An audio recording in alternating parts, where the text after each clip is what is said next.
அமைச்சர் பொன்முடி வருமானத்திற்கு அதிகமாக சொத்து சேர்த்த வழக்கு பல வருடங்களாக நடந்து வந்தது.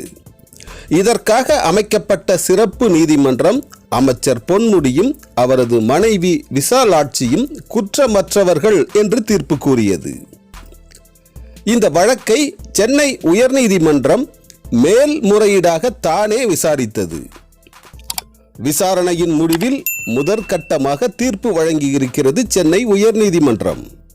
அமைச்சர் பொன்முடியும் அவரது மனைவி விசாலாட்சியும் வருமானத்திற்கு அதிகமாக சொத்து சேர்த்திருப்பது நிரூபணம் ஆகியிருக்கிறது.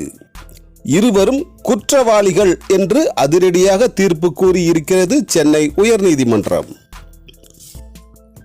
வருமானத்திற்கு அதிகமாக அமைச்சர் பொன்முடியும் அவரது மனைவி விசாலாட்சியும் 1,75,00,000 ரூபாய் சொத்து சேர்த்ததாக நிரூபிக்கப்பட்டிருக்கிறது.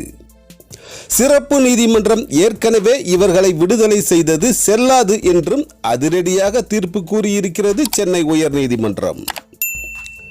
2ஆம் கட்ட தீர்ப்பில் 2 வருடங்கள் தண்டனை வழங்கப்பட்டால் அமைச்சர் பொன்முடி தனது MLA பதவியையும் இழப்பார், அமைச்சர் பதவியையும் இழப்பார் என்பது மிகவும் குறிப்பிடத்தக்கது. இந்த தீர்ப்பு திமுக தலைமை மற்றும் திமுக அமைச்சர்களை அதிர்ச்சியில் ஆழ்த்தியிருக்கிறது.